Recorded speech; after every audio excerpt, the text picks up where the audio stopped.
तो दोस्तों तुम्हारा वापस स्वागत है एक और नई वीडियो में। और आज की वीडियो में बात करने वाले गैपरों के और शिंगन याबुसा में से कौन ज़्यादा ताकतवर है। और अभी ट्विस्ट ये है कि भाई जो है हम इधर बात करेंगे इनके ओल्ड वर्जन की और शिंगन का डिप्रेस और लिथरिक वाला वर्जन। और हाँ, अगर वर्ड में थोड़ी मिस्टेक हो गई हो तो सॉरी।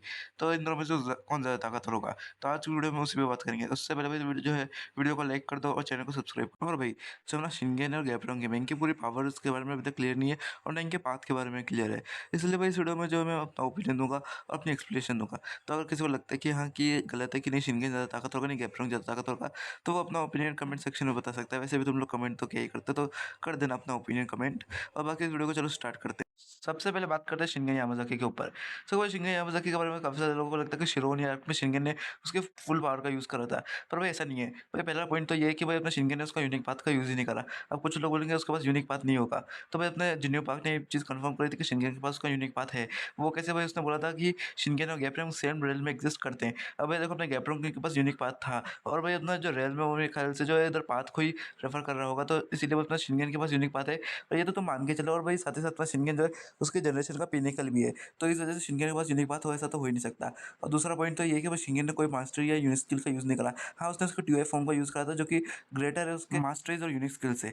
अब भाई कुछ लोग बोलेंगे कि ऐसा क्यों, तो भाई देखो अपना अगर शिनगेन अगर उसके बेस फॉर्म में अच्छे से मास्टरीज और यूनिक स्किल्स का यूज़ करता, तो मुझे पर्सनली लगता है कि अपना बेस शिनगेन ही जो है बेस शिनतारो को हरा देता, टीओआई में जाने की जरूरत नहीं पड़ती। और तीसरा पॉइंट है कि बस उसकी मेंटल हेल्थ। अपना जो शिनगेन है उसके फादर की डेथ हो गई थी, उसको पता चला था उसके भाई ने उसको मारा है और बस उसका भाई उसके अगेंस्ट में लड़ने चला गया। उसकी बीवी जो थी यानी कि सोमी पार्क, उसने उसको धोखा दे दिया। तो भाई अपने शिनगेन के जो दो बेटे थे वो भी उसके सामने मारे गए। तो इस वजह से मुझे पर्सनली लगता है कि शिनगेन जो है वो लड़ने ही नहीं चाहता, जो कि हमें उसकी फाइट में दिखता भी है। वो बोलता भी है कि तेरे हाथों से मरना शिनतारो इतना भी बुरा नहीं होगा, यानी वो शिनगेन जो ये फाइट जो है मरने के लिए ही लड़ रहा था। पर भाई जब उसको पता चला कि उसको गन को बचाना है, तब जाकर उसने एक्चुअल में लड़ना शुरू किया था मेरे ख्याल से। तो और तब तक काफ़ी लेट हो चुका था। तो भाई इस वजह से जो शिनगेन है वो अपनी फुल पावर में नहीं था शिरोनिया में। तो भाई अब सवाल आता है कि अपना डिप्रेस शिनगेन कितना ताकतवर था।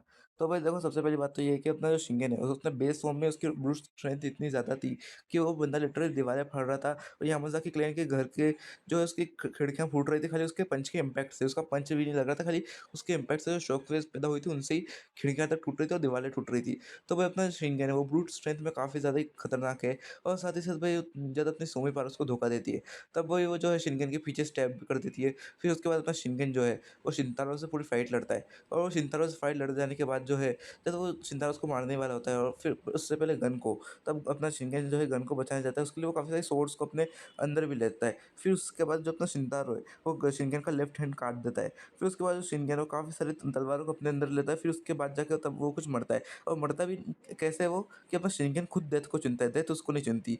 तो भाई देखो अपना जो शिनगेन है उसकी ब्रूट स्ट्रेंथ और ड्यूरेबिलिटी विदाउट एनीथिंग वो काफ़ी ज़्यादा है, मतलब काफ़ी ज़्यादा ही है। और साथ ही साथ उसकी स्पीड ऑफ रिफ्लेक्शन भी काफ़ी ज़्यादा है। तुम्हें याद होगा जब वो 3 फैमिली हेड जो है शिनगेन पे हमला करने आए थे, तब कैसे भाई एक फैमिली हेड का जो पंच है वो मोटा वाला, उसका जो हमला है वो शिनगेन के फेस तक आ गया था, लेकिन तब भी अपना शिनगेन उसको अपने पंच से जो है ब्लॉक करके उसका हाथ ही तोड़ देता है। और साथ ही साथ भाई एक स्वॉर्ड्समैन जो था उसने शिनगेन के गले पे जो है स्वॉर्ड से मारने वाला था, पर शिनगेन उसको भी इजीली डॉज कर लेता है, विदाउट एफर्टलेसली डॉज कर रहा होता है। तो भाई तो शिनगेन की स्पीड और रिफ्लेक्सेस भी काफ़ी ज़्यादा है। और भाई टीओए फॉर्म में तो ये सब चीज़ें जो मल्टीपल टाइम स्ट्रॉन्ग हो जाती है। और तो ऊपर शिरोन आर्क में जब तक शिनगेन है उसके पास तो एक हाथ था ही नहीं, मतलब लेफ्ट हैंड उसका शिनतारो ने काट दिया। तो उसके बाद जो अपना शिनगेन जो है उसके टीओए फॉर्म में गया था। तो जरा सोच के देखो अपना शिनगेन के पास 2 हाथ होंगे, टीओए में जाएगा तो कितना ताकतवर होगा। तो चलो बात करते हैं गैब्रोंग की। तो हमारे पास ओल्ड गैब्रोंग की जो है ज़्यादा फिट्स नहीं है। पहली फिट्स तो ये उसकी यही है कि भाई देखो अपना ओल्ड गैब्रोंग में उसने एक ही पंच में अपना जिनरेंग को भी हरा दिया था। साथ ही साथ उसने जो है एक पूरे आइलैंड की बहुत बड़ी मोटी सी दीवार को तोड़ दिया था, मतलब पूरा फाड़ ही दिया था, तोड़ा भी नहीं था। और दूसरी फिट ये है कि भाई हमें पता है कि जेम्स ली और किटे किम ने मिलकर जो है ओल्ड गैब्रोंग को मारा है। और काफ़ी सारा जो है अलाइट का और भी लोगों का बोलेंगे कि और भी लोग इन्वॉल्व थे।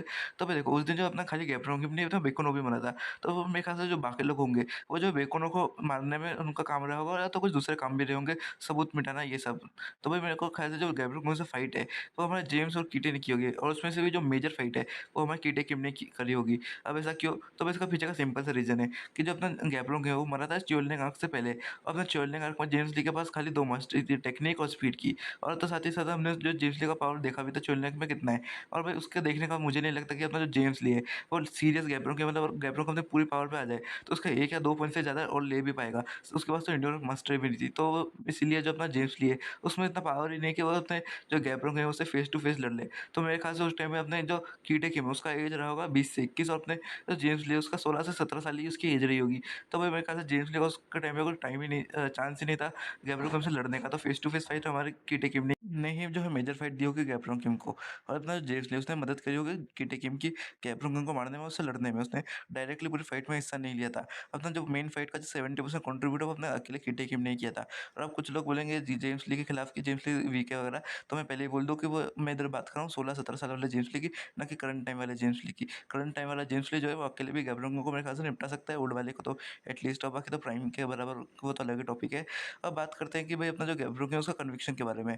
तो भाई देखो जो कन्विक्शन है गैब्रो का, वो उसके पास होगा, और पर जो है उसका प्राइम जितना नहीं होगा। प्राइम जितना क्यों नहीं होगा? क्योंकि भाई देखो हमने देखा है कन्विक्शन डिपेंड करता है फिजिकल बॉडी पे भी डिपेंड करता है। और जो ओल्ड गैब्रो में उसकी जो बॉडी है वो पहले से वीक है उसके प्राइम के कंपैरिजन में। पहली बात तो वो जो है थोड़ा सा फैटी टाइप हो गया था, थोड़ा सा मोटा भी हो गया था, और थोड़ा सा ओल्ड भी हो गया था, तो उसकी बोन्स वगैरह भी वीक हो गई होगी, इसलिए अपना जो गैब्रो है वो कन्विक्शन का यूज़ कर सकेगा। इवन तो भाई वो जो है जेक किम करंट टाइम का और जिनरैंग, उन दोनों से ही ज़्यादा बेटर कन्विक्शन यूज़ करेगा और लंबे टाइम के लिए यूज़ करेगा। और कंपेयर टू हिज प्राइम वो जो है काफ़ी वीक कन्विक्शन यूज़ करेगा। और हाँ, तब मैं तो उसके प्राइम्स के कंपेयर में कर रहा हूँ, ना कि बाकी कैरेक्टर जो लाइक जिनरैंग, इन सबसे उन सबसे तो काफ़ी अच्छे तरीके से कन्विक्शन का अपना जो है गैब्रो के इधर यूज़ कर सकता है। और तो साथ ही साथ अपने गैब्रो और शिंगन दोई के पास 4 मास्टरीज़ भी रही होगी, और अपने गैब्रो के पास तो कन्विक्शन है ही सही, और साथ ही साथ यूनिक स्किल्स भी रही होगी। और तो भाई अगर मैं बात करूँ गैब्रो की फिजिकल स्ट्रेंथ की, तो वो भी एकदम टॉप लेवल पे है। और बात करें फाइनल रिजल्ट की, तो भाई देखो रॉ स्ट्रेंथ और ड्यूरेबिलिटी इन दोनों में मेरे को गैब्रो और शिंगल ऑलमोस्ट इक्वली लगते हैं। मतलब अगर किसी के पास ज़्यादा ड्यूरेबिलिटी और स्ट्रेंथ होगी भी, तो ज़्यादा इनके बीच में गैप नहीं रहने वाला। और अगर बात करें स्पीड और रिफ्लेक्शन की, तो उसमें मेरे को शिनगेन जो है थोड़ा-सा बेटर लग रहा है, और थोड़ा-सा ज़्यादा अच्छा लग रहा है कंपेयर टू गैब्रो किम। पर अगर बात करें शिनगेन की, तो मुझे लगता है कि शिनगेन जो है फेस टू फेस लड़ना पसंद करता है, मतलब वो डॉज हमने ज़्यादा नहीं करता, बिल्कुल अपने गन और कीटे की तरफ जो है हमने अपने ऊपर ही लेता है मेरे ख्याल से। तो वही इसलिए जो मेरे को नहीं लगता स्पीड और रिफ्लेक्सेस का इतना जो ज़्यादा कुछ रहेगा, मायने रहेगा इस फाइट में।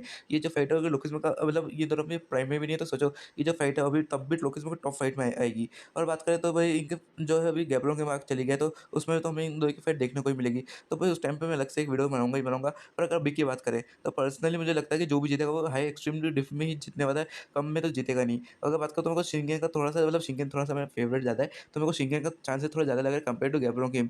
और तो साथ ही साथ भाई मैं बोलूँगा कि एंड में कि जो है वीडियो को लाइक कर दो और हाँ, चैनल को दोनों के सब्सक्राइब चांसेस कर दो। 50-50 ही है, पर मैं शिनगेन का इसलिए बोला क्योंकि शिनगेन थोड़ा-सा ज़्यादा फेवरेट है, बाकी चांसेस तो दोनों के 50-50 है। और ऊपर से मेरे से पूछोगे तो गैब्रो के जीतने के भी चांसेस काफ़ी ज़्यादा हाई